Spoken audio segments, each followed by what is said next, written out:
Hello students, welcome to my channel. இன்னைக்கு 10th சமச்சீர் மேக்ஸ்ல chapter 1 relations and functions பார்க்க போறோம்.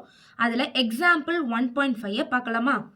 The arrow diagram show a relationship between the sets P and Q where the relation in first வந்து set builder form, second roster form, third domain and range கொடுத்திருக்காங்க. அவங்க வந்து அழகா வந்து ரிலேஷன்ஸை வந்து இது பண்ணியே கொடுத்துட்டாங்க. இந்த பிராக்கெட்ல கொடுக்காம இந்த மாதிரி கொடுத்துருக்காங்க. ஸோ நம்ம வந்து எப்படின்னு கண்டுபிடிக்கலாமா? ஃபர்ஸ்ட் அவங்க என்ன கண்டுபிடிக்க சொல்லியிருக்காங்க? Set builder form. ஃபர்ஸ்ட் என்ன கண்டுபிடிக்கிறாங்க? செட் பில்டர்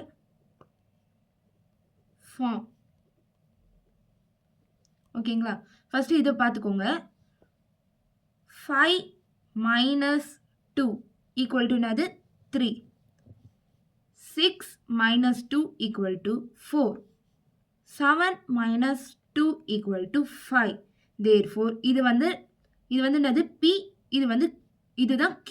ஓகேங்களா? இது வந்து 2. ஓகேங்களா? ஸோ நம்ம வந்து இது Xன்னு எடுத்துக்கலாம். 2 அப்படியே வச்சுக்கலாம். Qவை வந்து Yன்னு எடுத்துக்கலாம். மைனஸ்.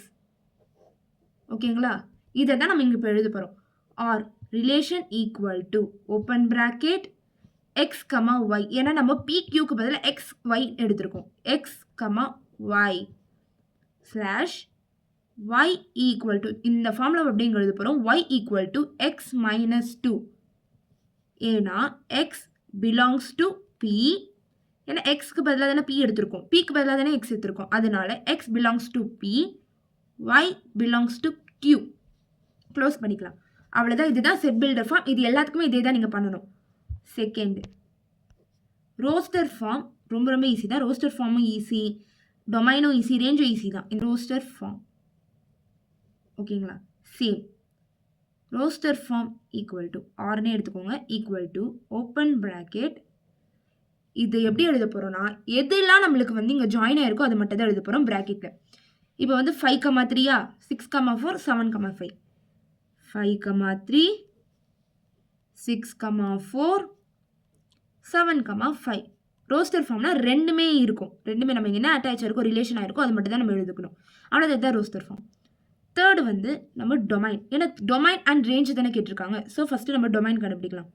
டொமைன் ரொம்ப ஈஸி. இதை மட்டும் தான், இது டொமைனு, இது வந்து ரேஞ்ச். ஓகேங்களா? எது போயிருக்கோ அது மட்டும் தான் டொமைன். 5, 6, 7 இது ரிலேஷன் ஆயிருக்கு. அப்போ 5, 6, 7 மட்டும் தான் எழுதணும். 5, 6, 7. நெக்ஸ்ட் அவ்வளோதான் டொமைன். ரேஞ்ச் அதே தான். எதெல்லாம் இங்கே போயிருக்கோ அது மட்டும் தான். 3, 4, 5. 3, 4, 5. அவ்வளோதான் கைஸ். இதோட சம்மே இவ்வளோ சிம்பிளாக முடிச்சிருக்கோம். இதை வந்து கண்டிப்பாக 2 மார்க் இல்லை 3 மார்க், 2 மார்க்கை விட 3 மார்க்கில் ஜாஸ்தியாக கேட்பாங்க. ஸோ இதை நல்லா படிச்சுக்கோங்க. Thank you guys. Stay tune for next video. நான் சீக்கிரமாக அப்லோட் பண்ண பார்க்குறேன் நெக்ஸ்ட் சம்மர்.